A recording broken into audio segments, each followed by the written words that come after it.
धन्यवाद अध्यक्ष महोदय जी, आपने मुझे इस विषय पर बोलने का मौका दिया। कुछ दिनों पहले हम राम मनोहर लोहिया अस्पताल गए थे। पुलिस लाठीचार्ज में घायल दिल्ली की उस छात्र की स्थिति जानने के लिए जो आईसीयू में अपनी जिंदगी की सबसे बड़ी लड़ाई लड़ रही है। हमसे कुछ ही समय पहले आदरणीय स्वास्थ्य मंत्री जी श्री जेपी नड्डा वहां गए थे और उनसे कुछ समय पहले अन्य नेता भी गए। जब तक हम वहां पहुंचे, उस लड़की की मां नेताओं के आने जाने से गुस्से में थी। हाँ? सुन लीजिए, सुनिए, किसी की पीड़ा का मजाक नहीं उड़ाते। कोई भी हो, किसी की पीड़ा का मजाक नहीं उड़ाते। बिल्कुल। आप संसद में बैठे हैं, निशिकांत जी आप बना रहे हो। जब तक हम वहां पहुंचे, उस लड़की की मां नेताओं के आने जाने से गुस्से में थी। किस लिए आए हो? उसने आईसीयू के दरवाजे के बाहर खड़े होकर हमें पूछा। हमारे सामने कांपते हुए हाथ जोड़े कहने लगी कि धन्यवाद आप आए हैं, ठीक है, मगर मुझे किसी से नहीं मिलना, मुझे किसी से बात नहीं करनी। महोदय, उस मां की पीड़ा से उसका पूरा शरीर कांप रहा था, लेकिन उसने दृढ़ आवाज में कहा, सुबह से बड़े बड़े लोग यहां आ रहे हैं, एक के बाद एक वीडियो बना रहे हैं। वह भी आए जिन्होंने मेरी बेटी का ये हाल किया है। किस लिए? उसने हमसे पूछा। किस लिए?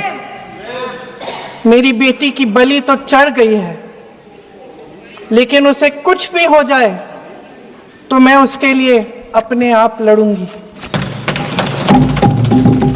मुझे किसी की मदद नहीं चाहिए, मैं अकेले लड़ लूंगी। महोदय, शायद मुझे यहाँ खड़े होकर सबके सामने ये बात नहीं कहनी चाहिए, मगर उस माँ की गुहार ने मुझे शर्मिंदा किया। उसके दिल के टूटने की वो आवाज जो अस्पताल की दीवारों से में गूंज रही थी, मेरे मन में अभी भी गूंज रही है। इसलिए उस माँ की इजाजत लिए बिना मैं आपके द्वारा आदरणीय प्रधानमंत्री महोदय जी और आदरणीय गृह मंत्री महोदय जी से पूछना चाहती हूँ कि क्या जरूरत थी एक मासूम बच्ची पर इस तरह दमन करने की? क्या जरूरत थी उन छात्रों पर आंसू गैस चलवाने की, उन पर लाठियां बरसाने की, उन पर वाटर कैनन्स चलवाने की? क्या जरूरत थी उन नौजवान लड़कियों को जलील करते हुए उनके कपड़े फाड़ने की, उनको बेरहमी से गंदी तरह पिटवाने की? देश के युवाओं पर पैलेट गन्स और AK-47 चलवाने की क्या आवश्यकता थी? क्या वे आतंकवादी थे? क्या आतंकवादी हैं? टेररिस्ट हैं? हाँ, कांग्रेस बोल रही है। हाँ, कांग्रेस बोल रही है। जवाब दीजिए, जवाब दीजिए। कांग्रेस बोल रही है, जवाब मांग रही है, जवाब दीजिए।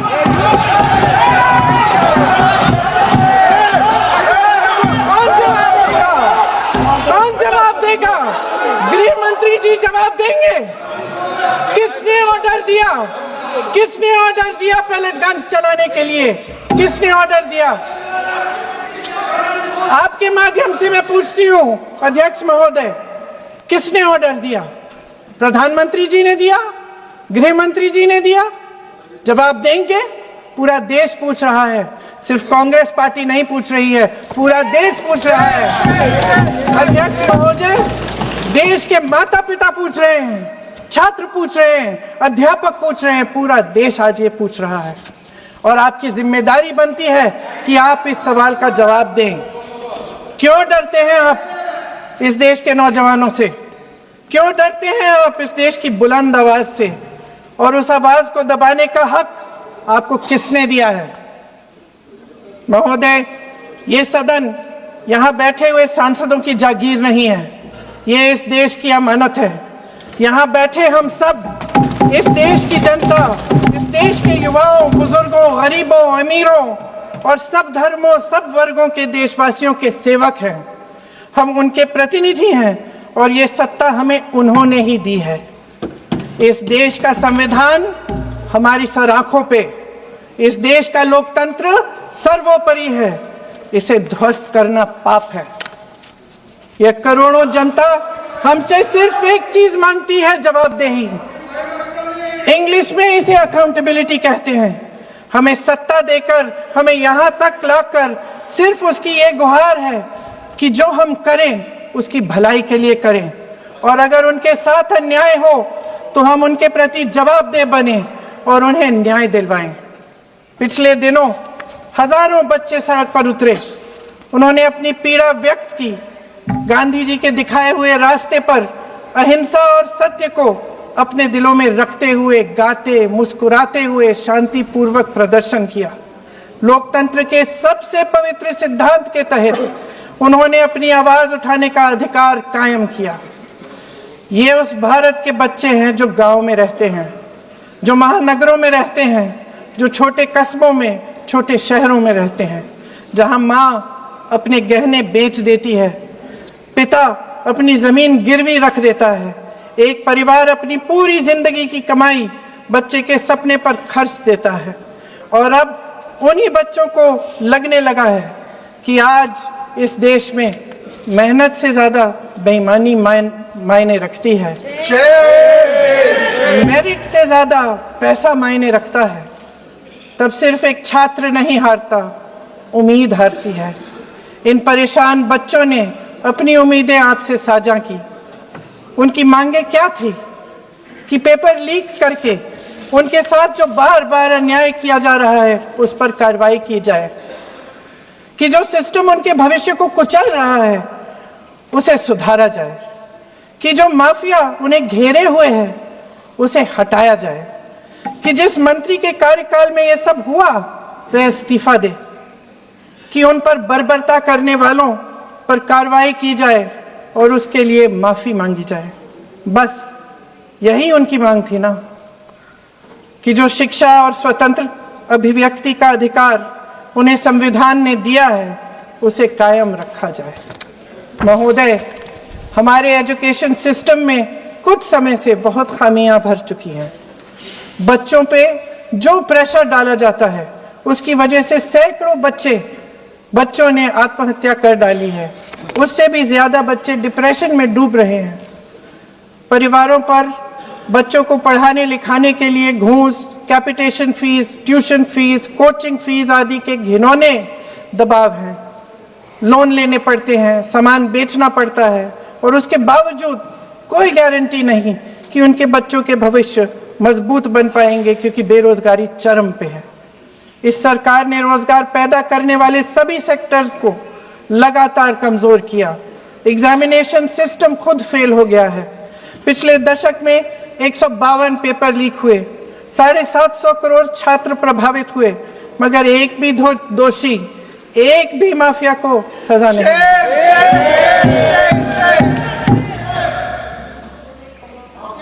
हमारे एजुकेशन में आरएसएस के प्रचारकों को भर भर कर उसे खोखला बना दिया है। जबरदस्ती एनटीए बनवाकर सिस्टम का केंद्रीकरण करके उसे और भी उलझा दिया। देश के कुल बजट में, हाँ जी जबरदस्ती, आपने अभी अभी सुना तमिलनाडु के हमारे साथी क्या कह रहे थे। देश के कुल बजट में एजुकेशन बजट की हिस्सेदारी हर साल बढ़ाने की बजाय घटती जा रही है। 1.4 लाख करोड़ रुपया का पूरा बजट एजुकेशन बजट है और 1.32 लाख करोड़ सिर्फ नीट देने वाले 22 लाख बच्चों के परिवारों से हर साल खींचा जाता है। एक और शर्मनाक आंकड़ा भी है। 1.4 लाख करोड़ रुपया हमारा पूरा एजुकेशन बजट और 16 लाख करोड़ रुपए जो मौजूदा सरकार ने बड़े उद्योगपतियों के लोन माफ किए हैं। सोचिए कि इस सरकार की प्राथमिकताएं क्या है। सच ये है अध्यक्ष महोदय कि जिस तरह अस्पताल में उस छात्रा की मां का विश्वास पूरे सिस्टम से हट गया है, उसी तरह देश के युवाओं का भरोसा इस पूरे सिस्टम से टूट चुका है। और जब इस तरह देश के भविष्य हमारे युवा निराश होकर सरकार और सिस्टम से अपना भरोसा हटा देते हैं, तो उस भरोसे को फिर से बनाने के लिए सिस्टम के अंदर से जवाब नहीं ढूंढा जा सकता, उसके दायरे से बाहर निकलना पड़ता है, नए सिरे से ठोस प्रयास करने पड़ते हैं। अफसोस की बात यह है अध्यक्ष महोदय कि इतना हो जाने के बाद भी आदरणीय प्रधानमंत्री महोदय जी और उनके साथी इस सच्चाई को समझ नहीं पा रहे हैं। वे अभी भी ये सोच रहे हैं कि पीआर, नैरेटिव चेंज और पालतू मीडिया के सहारे एक बार फिर उनकी नैया पार हो जाएगी। परसों शिक्षा मंत्री जी ने शर्मनाक परिस्थितियों में अपना इस्तीफा दिया और कल यहीं मकर द्वार पर मेरे सत्ता पक्ष के सांसदों ने जिंदाबाद के नारे चिल्लाते हुए उनका संसद में ऐसे स्वागत किया जैसे मानो कोई सुपरस्टार पहुंच गए हैं। विडंबना देखिए महोदय, जब भूतपूर्व शिक्षा मंत्री को मुकुट पहनाया जा रहा था, स्वागत हो रहा था उनका, तब महाराष्ट्र में एक परिवार पेपर लीक पीड़ित अपनी बेटी की आत्महत्या का शोक मना रहा था। आपकी सरकार ने देश के करोड़ों छात्रों को क्या संदेश दिया? आपको किस बात का गौरव है, किस बात का अभिमान है? ये कौन सा अहंकार है? जहां आंखों में शर्म होनी चाहिए, वहां बेशर्मी और स्वागत के नगाड़े बजाए रह रहे हैं। एक तरफ मातम है, दुख है, यहां फूल माला डाल रहे हैं। कोई आप पर कैसे यकीन करे? प्रधानमंत्री महोदय जी ने नया शिक्षा मंत्री चुना, एक ऐसे व्यक्ति को इस पद पर आसीन किया जिसने एक गर्भवती महिला के बलात्कारियों की रिहाई पर अपनी सहमति व्यक्त की, खुशी जताई। देश की करोड़ों लड़कियों को प्रधानमंत्री जी ने क्या संदेश दिया? सर, अखबारों में है, अखबार में नहीं। मेरा कुछ भी बोल के चले जाते हैं क्या? ये तो कैसा क्या है इनके पास? ऐसा ही कोई आरोप लगा दीजिएगा, कोई नियम कानून नहीं है।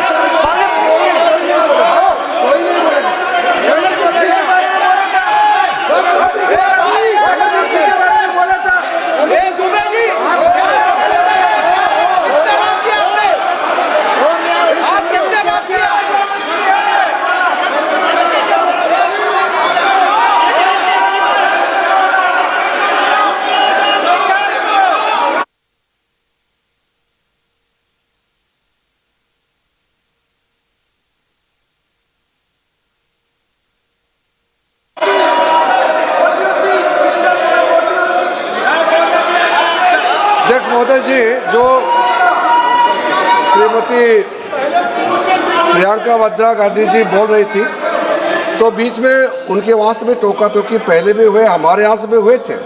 अभी हम लोग तो शांति से सुन रहे हैं, लेकिन जो अभी अभी हमारे वर्तमान नए शिक्षा मंत्री को जो उन्होंने टिप्पणी की, कैरेक्टर असैसिनेशन है एक तरीके से संसद में, और इस तरीके के भाषा हम उम्मीद नहीं करते हैं। मैं इसमें प्रहलाद जोशी जी ने भी खुद कहा है, एक तो उन्होंने प्रियंका जी ने जो गलत बात कही है रिकॉर्ड पे, उसको रिकॉर्ड से हटा दिया जाए। दूसरा इस तरह का भाषा का इस्तेमाल ना करें। आपने डिबेट से पहले आपने अपील किया कि संसद में डिबेट का स्तर को नहीं गिराने चाहिए। उनके पार्टी के वो सीनियर लीडर है, वो पहली बार चुन के आए हैं, मगर उनके पार्टी में सीनियर है, जिम्मेदारी के साथ बोलना चाहिए। अगर पूरा ऑथेंटिकेट नहीं कर सकते हैं तो मैं ये मानता हूं कि उनको क्षमा मांगना चाहिए सदन से।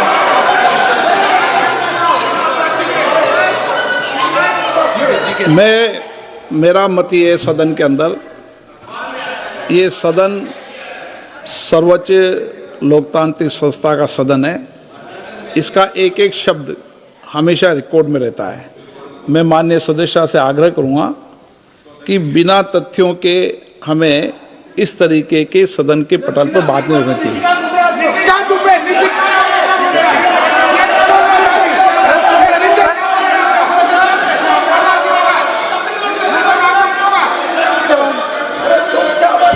ये तो डिलीट कर दिया, लेकिन आगे भी वो भी डिलीट करो सर।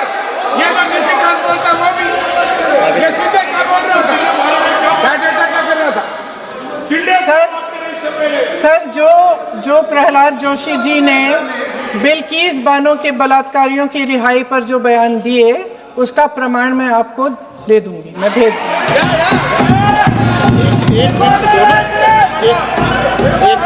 मैं